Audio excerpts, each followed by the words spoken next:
नमस्कार,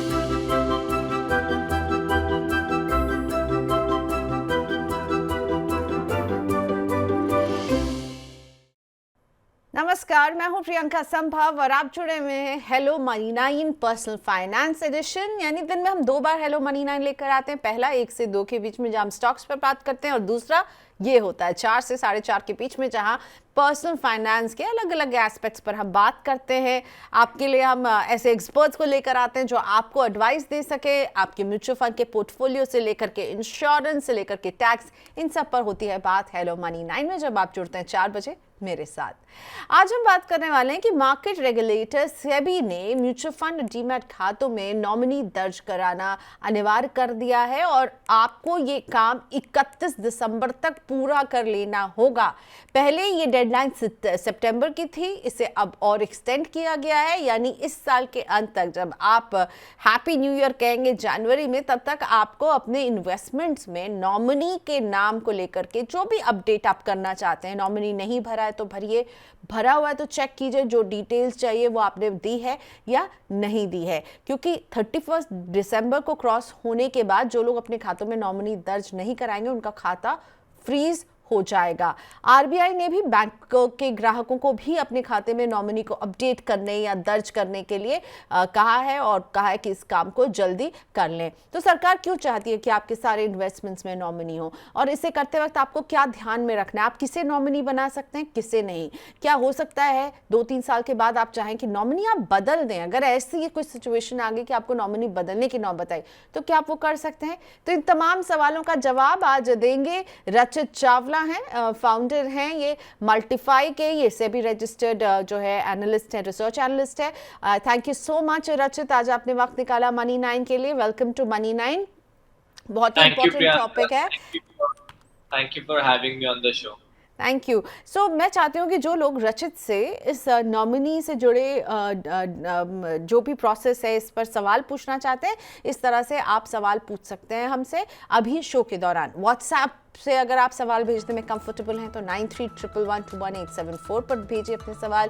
ईमेल करना चाहते हैं तो money9query@tv9.com पर, और यूट्यूब पर भी लाइव आप सवाल पूछ सकते हैं। राइट हैंड में आपको एक टॉप चैट बॉक्स आपकी स्क्रीन पर नजर आ रहा होगा, उसमें आप इमीडिएटली अपने सवाल, अपनी राय, अपनी प्रतिक्रिया शेयर कर सकते हैं। सवाल को जितने डिटेल में देंगे हमारे एक्सपर्ट उसे उतने बेहतर तरीके से समझ पाएंगे। चलिए लेट्स वेलकम रचित वंस अगेन।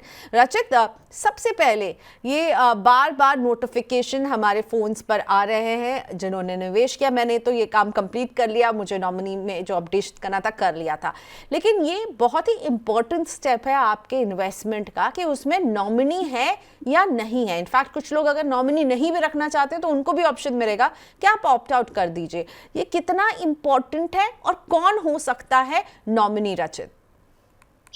प्रियंका, ये बहुत इम्पोर्टेंट है कि आपके अकाउंट में एक नॉमिनी होना चाहिए, बिकॉज नॉमिनी एक केयर टेकर होता है जो उस पर्टिकुलर एसेट को टेक केयर करेगा till the time next legal higher पे अगर वो पास ऑन करने की जरूरत आती है। तो nominee nothing but a care taker. ये होना बहुत ही ज्यादा जरूरत है ताकि क्लैरिटी रहे कि suppose after the demise of the asset owner वो एक्चुअल एसेट किसके पास ट्रांसफर होना है। अगर नॉमिनी नहीं होती डिटेल तो वो कंफ्यूजन रहती है और वो एसेट ट्रांसफर का प्रोसेस अननेसेसरी बहुत लंबा हो जाता है। तो इसी वजह से अगर आप देखेंगे आरबीआई भी सर्कुलर्स निकाल रहे हैं, सेबी भी सर्कुलर्स निकाल रहे हैं कि आपके जहां जहां पर एसेट्स है उस पे एक कस्टोडियन या नॉमिनी या केयर टेकर को जरूर फिल करिए डिटेल्स। और अगर आप चाहते हैं कि आपका नॉमिनी कोई नहीं रहे तो भी मेंशन करिए, ताकि ये गलत डिटेल्स या फ्रॉड का चांस या कहीं से भी अनक्लियर कुछ नहीं रहना चाहिए। So I think it's a very good step, और ये जरूरी है कि आपके एसेट्स की clarity after your demise what needs to be done, ये क्लियर करना बहुत जरूरी है। So now it is mandatory, right? It is now mandatory कि आपके जो भी इन्वेस्टमेंट्स हैं वहाँ पर नॉमिनी का नाम हो। अगर कोई नॉमिनी नहीं बनाता है, कोई ऑप्ट आउट भी अगर करता है, क्योंकि इसमें ये भी ऑप्शन दिया जा रहा है कि आप नॉमिनी नहीं है, आप किसी को नहीं नियुक्त करना चाहते हैं, तब क्या होता है? और इनफैक्ट जो लोग इस अपडेशन को नहीं कर पाए 31 दिसंबर पर अगर नॉमिनी नहीं अपडेट करें तो क्या होगा? प्रियंका, जो नोटिफिकेशन है उसमें बड़ा क्लियरली मेंशन्ड है कि आपको अपनी अकाउंट डिटेल्स अपडेट करनी है as far as nominee is concern. Okay. Suppose आप कहते हैं कि हमें नॉमिनी नहीं चाहिए, तो आप अकाउंट डिटेल्स में मेंशन करेंगे that I am not opting for a nominee, यानी आप नॉमिनी नहीं भरना चाहते। उसके लिए भी आपको एक सबमिट करके डिक्लेरेशन देनी है। तो अगर आपने ये किया है तो 31 दिसंबर से पहले कोई चेंजेस नहीं होंगे, आपका अकाउंट चलते रहेगा। बट सपोज आपने 31 दिसंबर तक कोई नॉमिनी डिटेल नहीं भरी और ये डिक्लेरेशन भी नहीं करी कि आपके में कोई नॉमिनी नहीं रहेंगे, तो आपका डेबिट फ्रीज लग जाएगा उस एसेट पे। सपोज आपने म्यूचुअल फंड में निवेश किया हुआ है, तो आप वो विड्रॉ नहीं कर पाएंगे टिल द टाइम आपने नॉमिनी की ये दोनों ऑप्शन में से एक ऑप्शन यूटिलाइज नहीं करी। या तो आप ओके। नॉमिनी की डिटेल्स देनी पड़ेगी या डिक्लेरेशन देनी पड़ेगी कि मैं अपनी विल से कोई नॉमिनी नहीं भरना चाहता। तो इन दोनों में से एक काम करना पड़ेगा, अदरवाइज वो अकाउंट भले म्यूचुअल फंड होए भले वो डीमैट अकाउंट होए, वो डेबिट फ्रीज हो जाएंगे। आप पैसे नहीं निकाल पाएंगे, यूनिट नहीं रिडीम्स कर पाएंगे, राइट? हाँ जी। ओके। तो आप क्या कहते, क्या सलाह देते रचित कि एक इन्वेस्टमेंट अकाउंट में किसे नॉमिनी बनाया जा सकता है? क्योंकि अक्सर ये ट्रेंड रहता है कि लोग अपने बच्चों को भी नॉमिनी बनाते हैं, और आपने अभी मुझे कहा कि वो केयर टेकर है, वो कस्टोडियन रहेगा, तो क्या बच्चों को नॉमिनी बनाना ठीक नहीं है? और अगर बच्चों को नहीं तो किसे नॉमिनी बनाना है? तो दो पे व्यू पॉइंट चाहूंगी। पहला कि क्या माइनर बच्चे को नॉमिनी हम बना सकते हैं, और दूसरा कौन कौन बन सकता है नॉमिनी? पहले सवाल का जवाब, प्रियंका जी, मेरे हिसाब से उन्हें नॉमिनी बनाना चाहिए जिनको आप ट्रस्ट करते हैं, जिनको आप केयर टेकर के टाइटल से आपको लगता है कि आपके बाद वो सही टाइम पर आपके परिवार तक उस एसेट को पहुंचा पाएंगे। माइनर में क्या रहता है कि उन्हें जनरली इन सब चीज़ों की डिटेल्स नहीं होती, तो थोड़ा रिस्क का चांस बढ़ जाता है।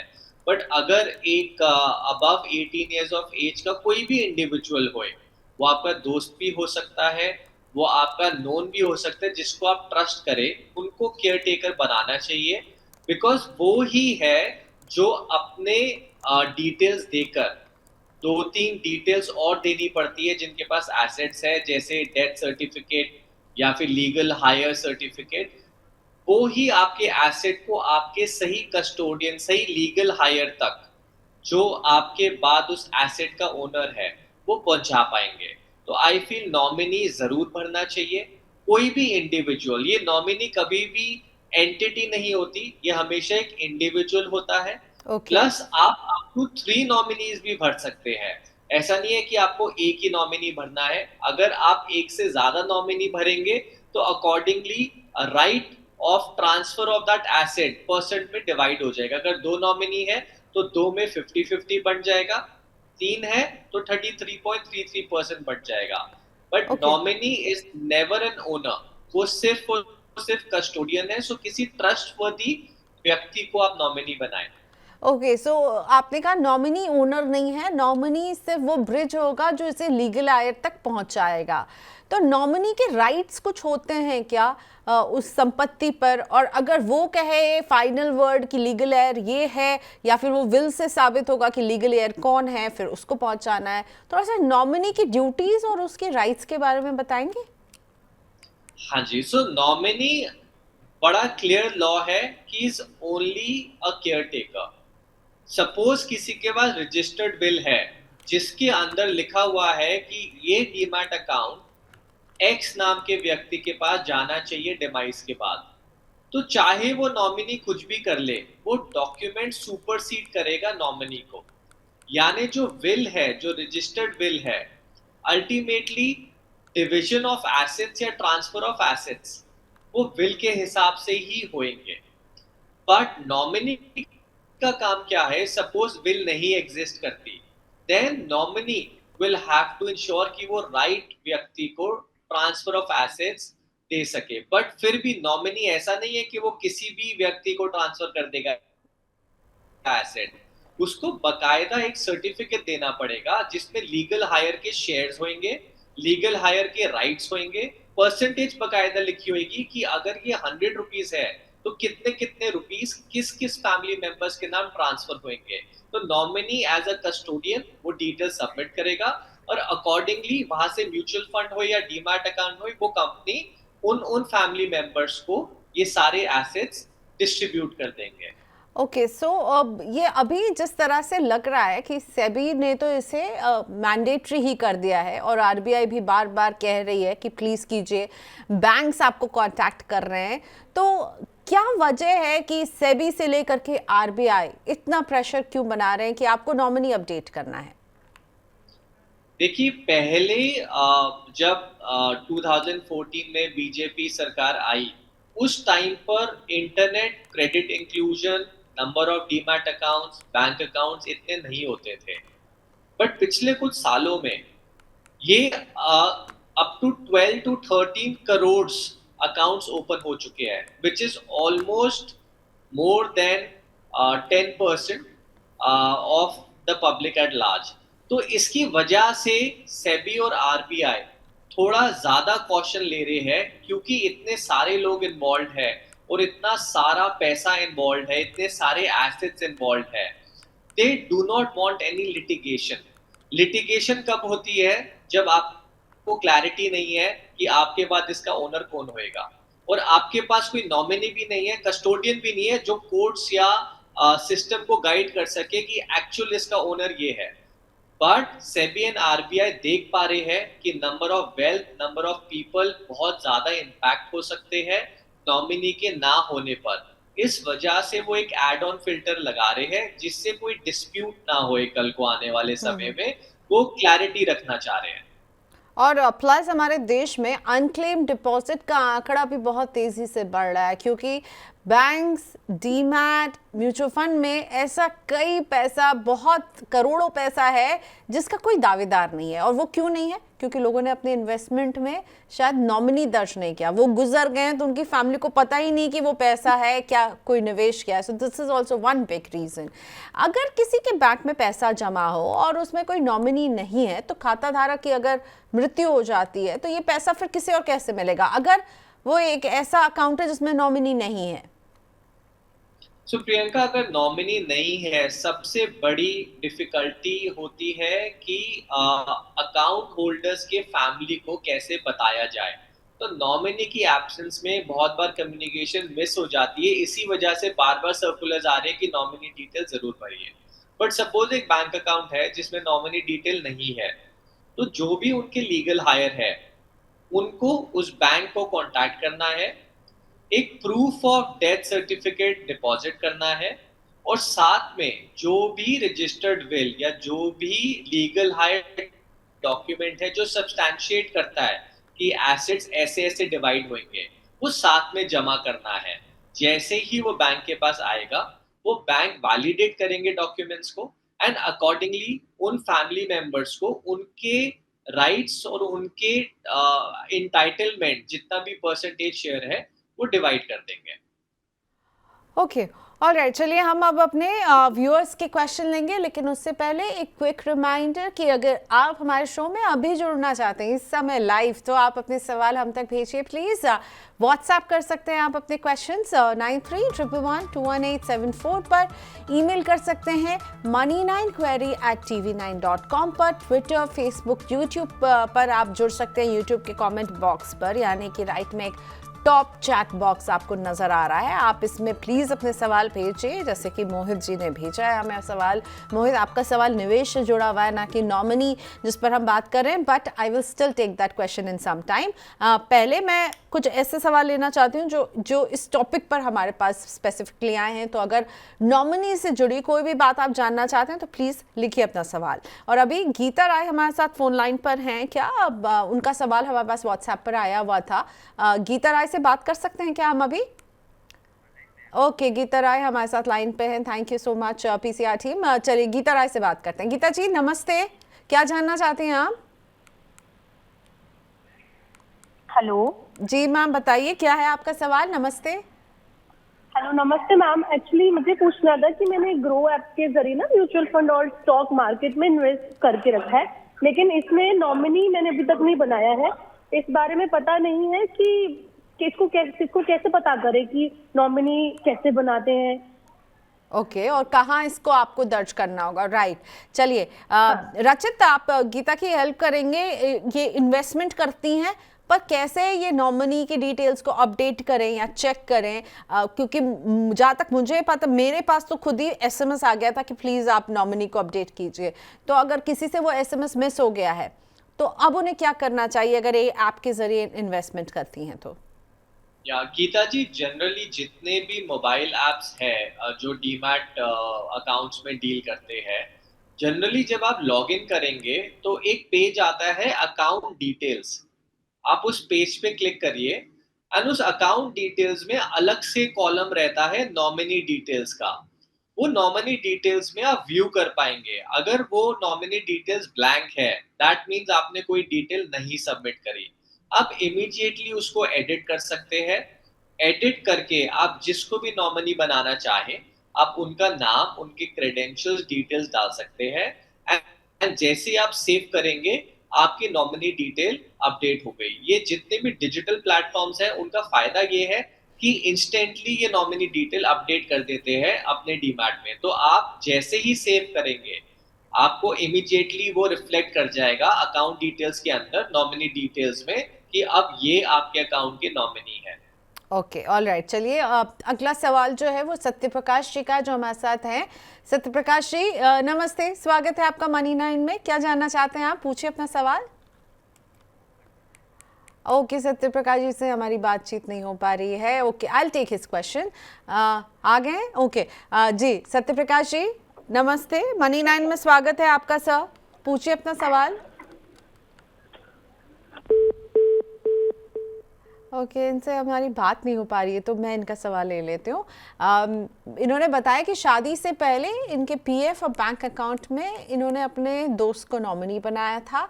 अब परिवार में माता पिता हैं, पत्नी है, 2 बच्चे हैं, तो उन्हें क्या करना चाहिए? इन इन्वेस्टमेंट्स में उन्हें क्या नॉमिनी चेंज करना चाहिए, और किसे बना सकते हैं नॉमिनी? कितने नॉमिनी हो सकते हैं? क्या मल्टीपल नॉमिनी हो सकते हैं?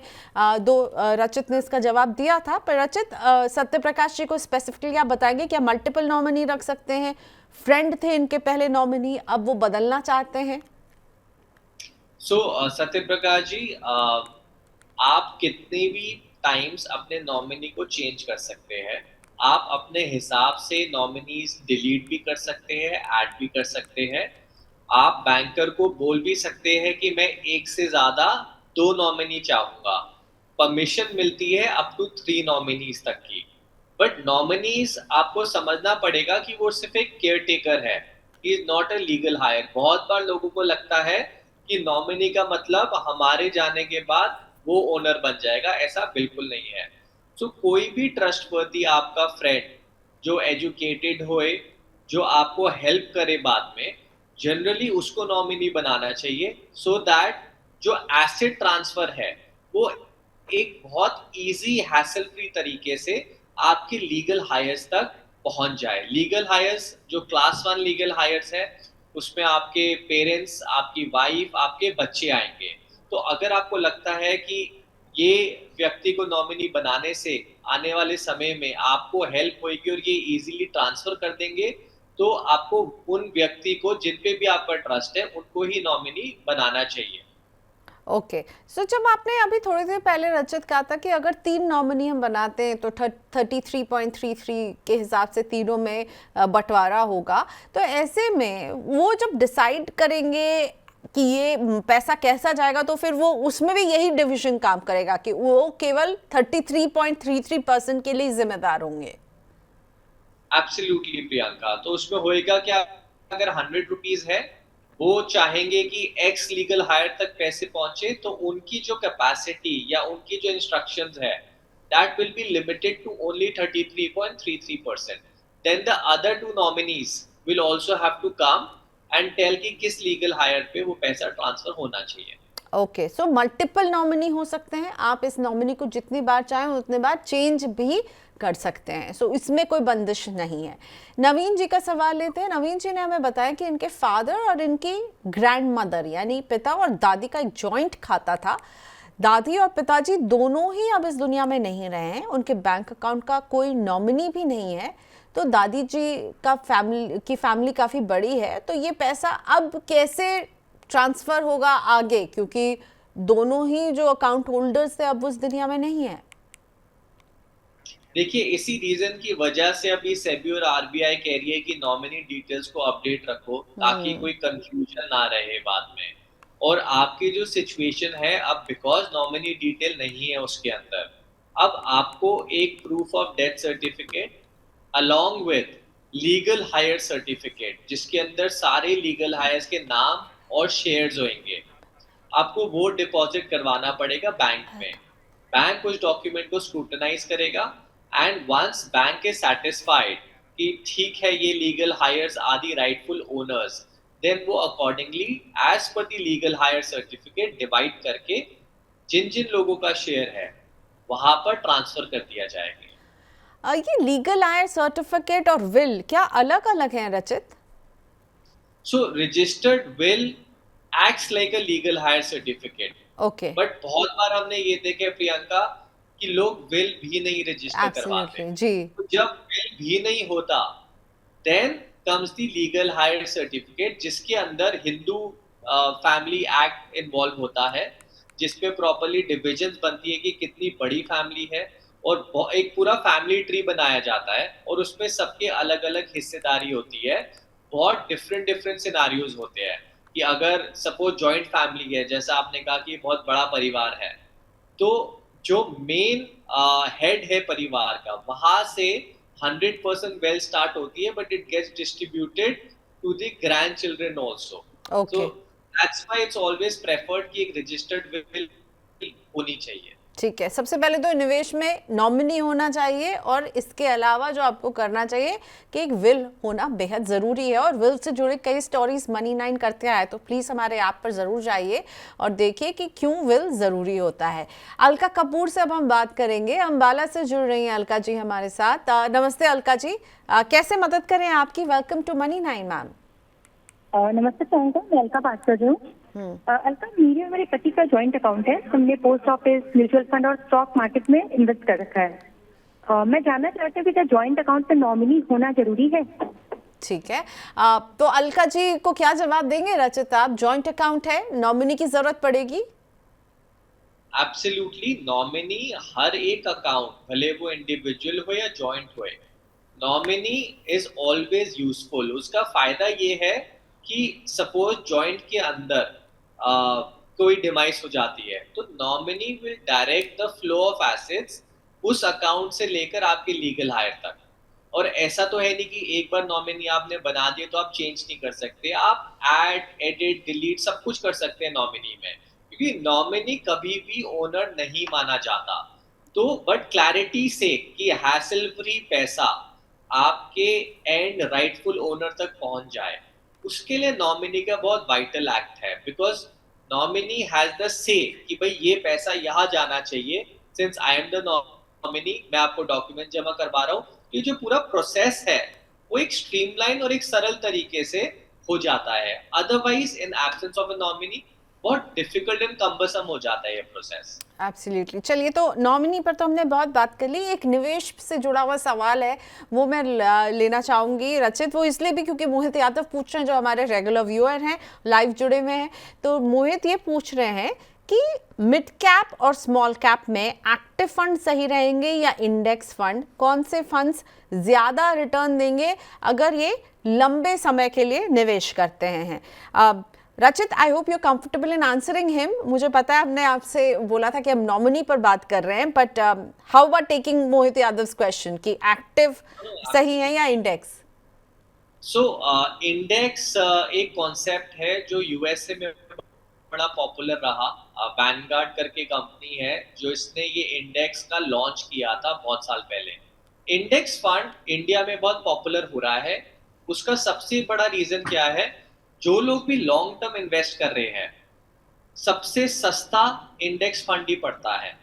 लॉन्ग टर्म के अंदर ऐसा कभी नहीं होएगा कि मार्केट ऊपर जा रही है और mid cap and small cap नीचे जा रहा है। हमेशा इंडेक्स की डायरेक्शन में ही पूरी मार्केट जाती है।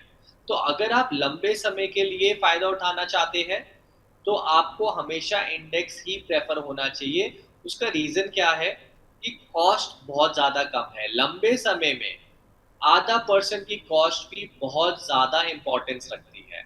वेराज अगर आप active mid and small fund के लिए जाएंगे तो हो सकता है आपको किन सालों में ज्यादा रिटर्न मिले इंडेक्स से, बट सिंस एम है लॉन्ग टर्म का तो हम वो कुछ सालों का पैरामीटर नहीं उठा सकते।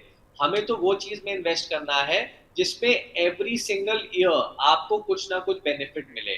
तो सबसे सेफ भी है इंडेक्स फंड, सबसे ज्यादा लिक्विड भी है, सबसे ज्यादा स्केलेबल भी है, प्लस सिंस एक्टिवली मैनेज नहीं है तो ऑटोमेटिक मोड में ये एक कंसिस्टेंट रिटर्न लंबे समय में देते रहेंगे।